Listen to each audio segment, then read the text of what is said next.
Bonjour et bonsoir, nous sommes samedi et bienvenue dans ce vlogmas numéro 13. Comment allez-vous? Bon, moi, c'est le premier jour des règles et comment vous dire, fatigue, maux de ventre, mal à la tête. J'ai fait une petite sieste, mais je suis un peu toute chiffonnée. Voilà, autre nouvelle, on a un chat siamois à poil long qui s'est donné chez nous. Je suis allée hier chez le vétérinaire pour voir s'il était pucé. Il est pucé et son domicile n'est pas loin du nôtre. Je m'y suis rendue. La maison est fermée. Tous les volets sont fermés. Il n'y a plus de nom sur la boîte aux lettres. Donc c'est une maison en location et je pense que les propriétaires ont déménagé. Voilà, ce qui m'inquiète, c'est que la vétérinaire leur a laissé un message sur le téléphone, message vocal, et qu'ils ne répondent pas. Message laissé vendredi à 14 h, ça fait plus de 24 heures et toujours pas de news. Voilà, donc j'irai à la mairie lundi pour savoir s'ils ont des informations sur ces personnes, à savoir s'ils ont déménagé et où. Et voilà, ma question étant de savoir si c'est un abandon ou s'ils ont perdu leur animal, parce que c'est un chat quand même racé, qui est pucé et stérilisé. Donc, bon, voilà. Avant de prendre la décision de l'adopter, parce que nous sommes complètement sous le charme, voilà, peut-être voir si ses propriétaires quand même souhaitent le récupérer, même s'il semblerait qu'il ne se manifeste pas. Voilà, sinon, côté lecture, je suis allée ce matin rendre mes livres à la bibliothèque, et qui dit remise de livres dit j'en prends d'autres. Donc, j'ai fait le plein de graphiques. J'ai pris une trilogie, Les Artilleuses. Je vous montre à quoi ça ressemble. Hop, voilà.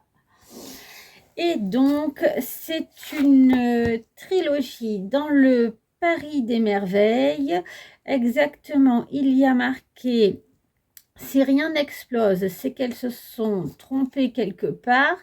Nous sommes en 1911, dans le Paris des merveilles, où vivent des fées, des enchanteurs, des gnomes et même quelques dragons.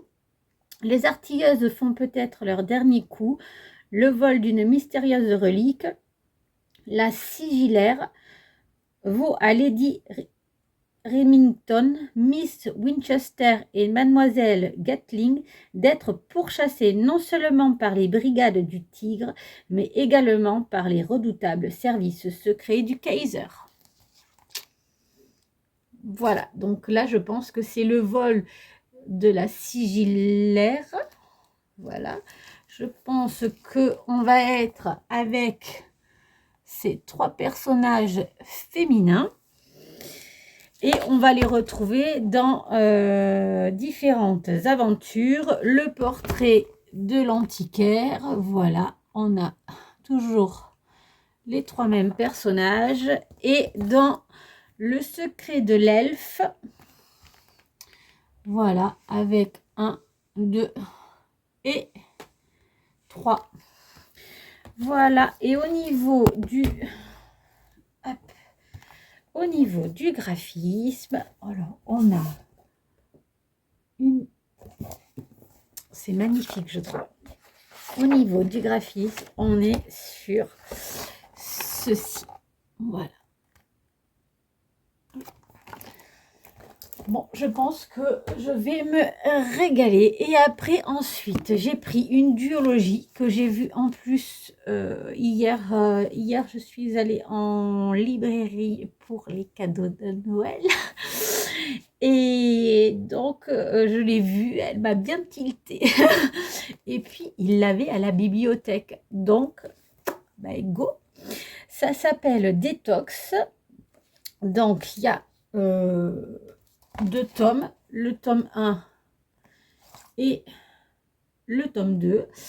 Et derrière, il y est noté, y a-t-il une vie sans la 4G? Voilà, il y a une 4e un petit peu plus longue ensuite, mais je vais y aller comme cela sans en savoir plus.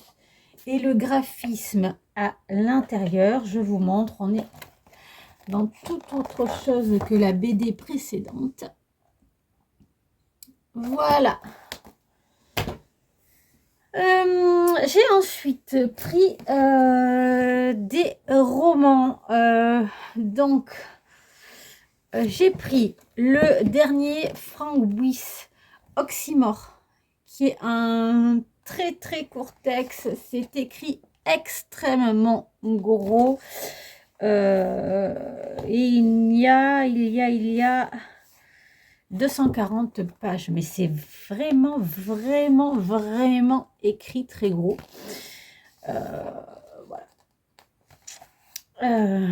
Alors, je vous lis juste 2 phrases. C'est marqué « Enfermé, point. La pire des choses à vivre pour un homme ». Voilà. Je ne veux pas en savoir plus. Frank Buys, je lui fais entièrement confiance. J'y vais les yeux fermés.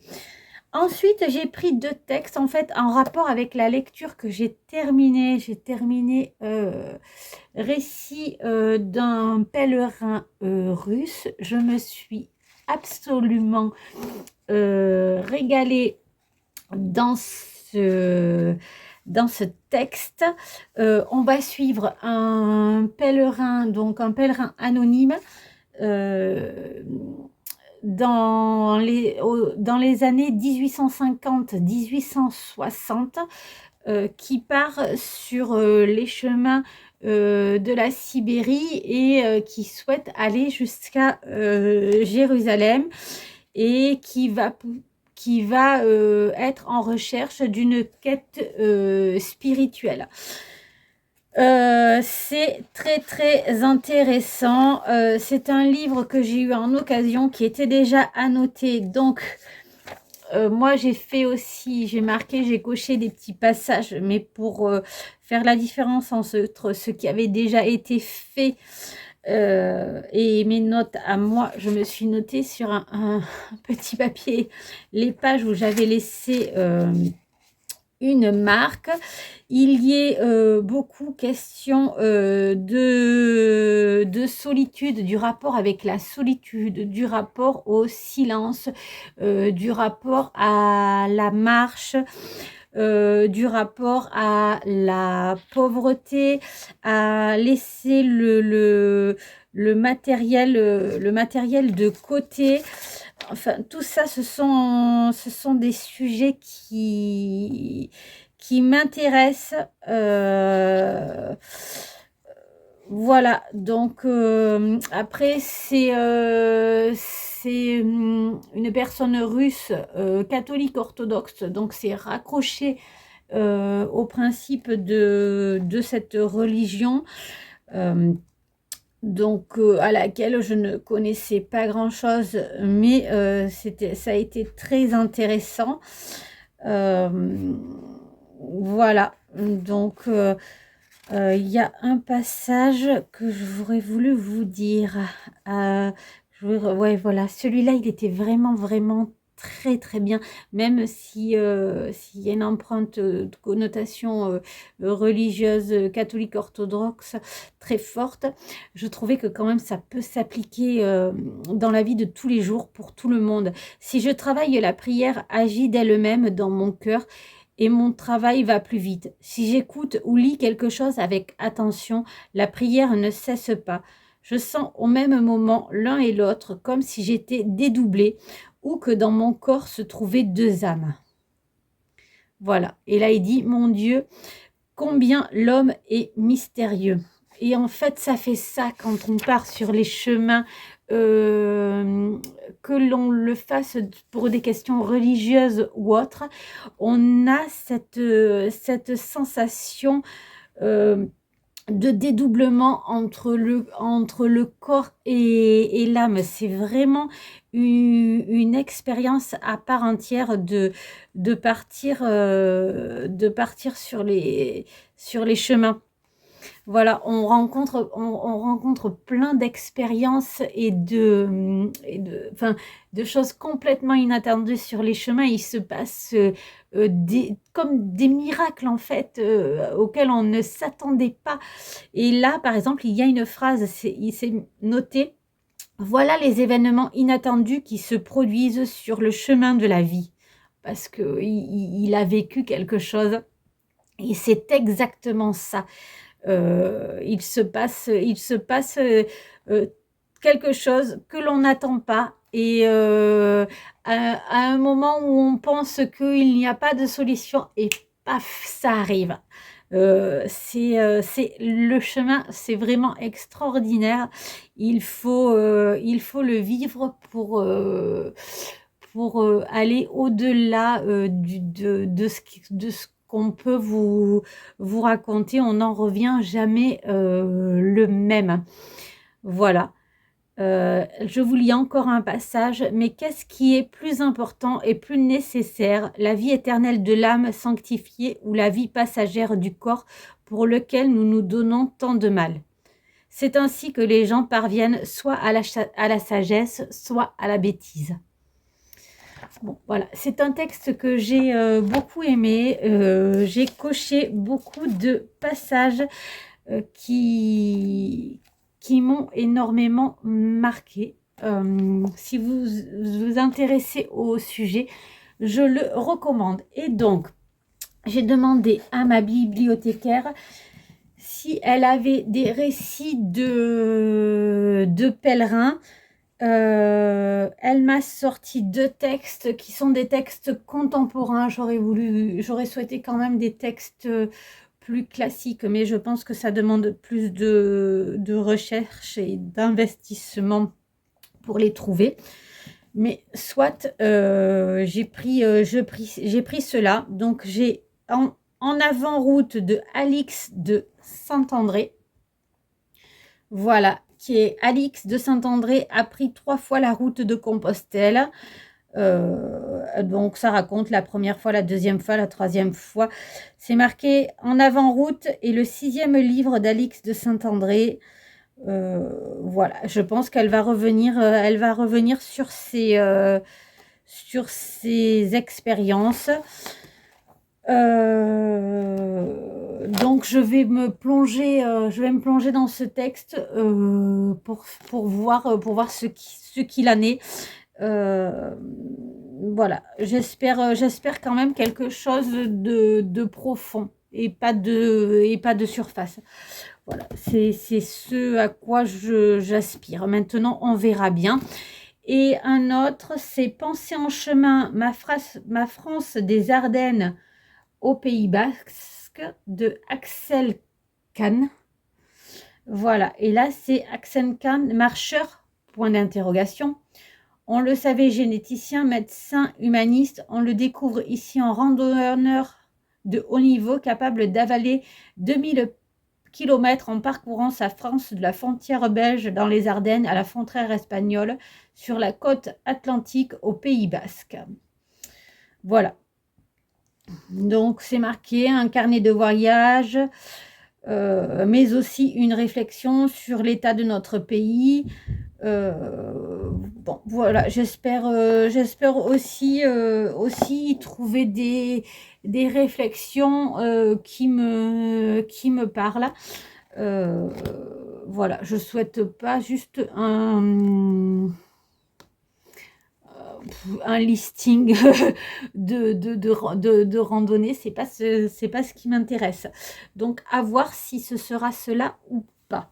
avec ces deux textes.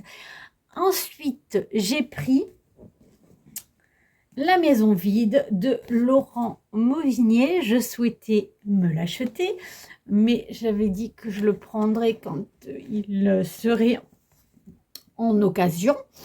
Mais ils l'ont à la bibliothèque, donc je n'ai pas besoin d'attendre. Et je me suis donc lancée dans ce texte. Alors, je n'ai pas lu beaucoup, hein. Je suis oui, c'est des tickets de cinéma qui me servent de marque-page. Je suis à 58 pages. J'ai lu 4 chapitres et le prologue. Je pense que ça va beaucoup me plaire. On va être ici sur un portrait de famille sur plusieurs générations et avec pour fil conducteur une maison familiale. Cette maison familiale qui a été acquise en 1856. Voilà. Et les faits racontés, là, lorsque l'auteur écrit ce roman, nous sommes en 2022. Donc, j'en attends beaucoup. J'en attends beaucoup parce que je suis très curieuse en fait de cette évolution justement du fin 19e sur tout le 20e, début 21e. C'est une question qui me titille là dans mes lectures. Donc je me dis comment c'est traité. Déjà, il y a quelque chose de certain, c'est que Laurent Mauvigné a une plume. Voilà, c'est déjà la plume, c'est bon. Je suis extrêmement conquise. Il fait des phrases d'une longueur extraordinaire, mais qui desservent pas, qui nourrissent le texte. Et dans ces phrases, il inclut d'autres phrases ou de la ponctuation en fonction pour faire passer un effet, une émotion, un sentiment, un ressenti. Et je vous lis une phrase. Je vous montre. La phrase commence ici. Et elle se termine ici. Bon, enfin, tout en bas, quoi. Il y a un mot, quoi. Qui n'est pas de la phrase. Voilà. Donc, elle s'était retenue, l'idée de s'éloigner de ses parents lui avait fait peur et elle avait eu conscience que céder à son désir aurait été indigne de ce qu'on attendait d'elle. Dans de tels endroits, l'enfance doit s'évaporer et ne laisser aucune trace dans l'air, mais c'est pourtant la voix de sa propre mère. C'est si beau, qui était venue la rassurer en lui laissant croire une seconde que ses élans n'étaient pas condamnables, car sa mère avait lâché le même morceau de sincérité, scintillant et claquant dans le silence. C'est si beau. Malgré la rigueur de Firmin et cette rigidité qu'il avait prise dans sa pose, comme elle ne l'avait jamais vue, droit dans ses bottes et les mains fermées sur elle-même, devant lui, les doigts se séparant seulement pour aller chercher la montre à gousset dans la poche de son gilet, le temps pour lui de détourner l'attente dans une action qui les laissait tous les trois suspendus à ses lèvres, tellement fines, ces lèvres que lorsqu'il les fermait, on ne voyait qu'un fin coup de crayon entre le menton et le nez, d'un ton exsangue, une chair fanée, couleur de silex ou de paille. Elle n'aurait pas dû le dire, car à chaque fois, son attention était obligée de se détourner. Parce que regarder trop longtemps la bouche de son père est obscène et douteux. Magnifique. magnifique. Je vous en dirai plus. Je vais me plonger dans ce texte avec délice. Voilà. Ensuite, je vous montre les deux cadeaux livresques que je vais faire à mes nièces. Donc, c'est deux romans graphiques. Donc, pour l'une d'elles, Oscar et la Dame en rose, qui est adapté du récit de Éric Emmanuel Schmitt. J'ai beaucoup aimé ce roman. Je vous montre. Voilà. Alors, si vous ne connaissez pas, on retrace une histoire entre un petit garçon et une grand-mère. Donc, là, qu'est-ce qu'il est noté? Sur sa terrasse, une douce soirée d'été, Mamie Rose relit les lettres qu'Oscar a écrites à Dieu. Elle sourit en pensant à ce petit garçon dont elle fut si proche. « Bonsoir, Mamie Rose. » La vieille dame relève la tête. « Oscar, c'est amusant, je songeais justement à toi. » La tendresse entre ces deux-là est infinie, lui exprimant toute sa colère face à l'injustice de la maladie, l'autre camouflant ses sentiments sous sa brusquerie d'ancienne catcheuse. Oscar et la dame en rose ont bouleversé les lecteurs d'Éric Emmanuel Schmitt, un classique à redécouvrir. Voilà. Bon, c'est, moi, j'avais été très émue par ce récit. Donc, je trouve, c'est un très court texte en roman. Il peut même se lire d'une traite, mais je trouve que le roman graphique est une très bonne porte d'entrée. Et je sais que ma nièce, qui a 21 ans et qui est rentrée dans la vie active, qui travaille dans le social, va beaucoup apprécier cette histoire. Et donc, pour mon autre nièce qui est plus jeune, qui va sur ses 18 ans, je lui ai pris Les vies de Charlie, donc texte que je ne connais pas. Mais voilà, j'ai trouvé vraiment au niveau du graphisme, voilà, on est sur ça. Je vous lis. Que deviennent nos proches après la mort? Fini les enterrements, maintenant on recycle. Dans une grande ville bouillonnante et grouillante, Charlie, employé chez Recycle Éternel, est le meilleur dans son domaine. Trouvez une utilité à votre corps après la mort. Un jour, un jeune garçon l'appelle pour lui demander ce qu'est devenu l'âme de sa maman. Si Charlie a l'habitude de s'occuper du corps qui s'occupe de l'âme. Incapable de répondre, il va se lancer dans une enquête au cœur de la mort et de l'amour. Voilà, la 4e de couverture. Et je pense qu'on est sur quelque chose qui traite le sujet de la mort, mais de manière assez joyeuse. Voilà. Je serais très curieuse de le lire. Si je ne l'abîme pas avant de lui offrir. Voilà. Et pour terminer, je suis passée à la maison de la presse pour prendre un carnet de timbres et je me suis acheté un magazine Première, qui est le magazine mensuel qui retrace les sorties du cinéma du mois. Donc, il y a tout un dossier sur Avatar qui va sortir en décembre et que je ne vais pas manquer d'aller voir, mais plein d'autres films. Donc, je vais le feuilleter. Voilà, et voir ce que je souhaite, ne pas manquer, si c'est possible, d'aller les voir. Voilà, magnifique cette couverture. Donc voilà, Avatar de feu et de cendre qui sort.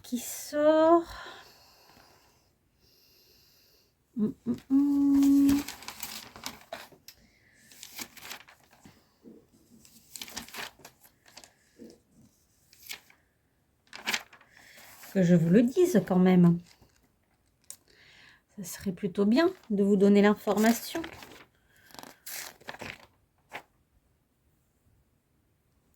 Et bien sûr, 17 décembre. 17 décembre, voilà. Donc c'est mercredi que cela sort. Voilà. Et sur la 4e de couverture, ce film-là, Les enfants vont bien, que j'ai aussi très envie d'aller voir.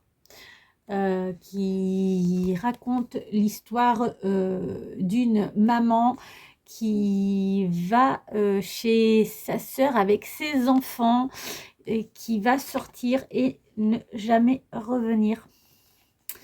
Voilà, donc je pense que c'est extrêmement touchant avec Camille Cottin. Voilà, actrice que j'aime beaucoup. Sur ce, je vais vous laisser repartir peut-être à mes lectures en mode doudou après une bonne douche bien chaude. Poser le cerveau.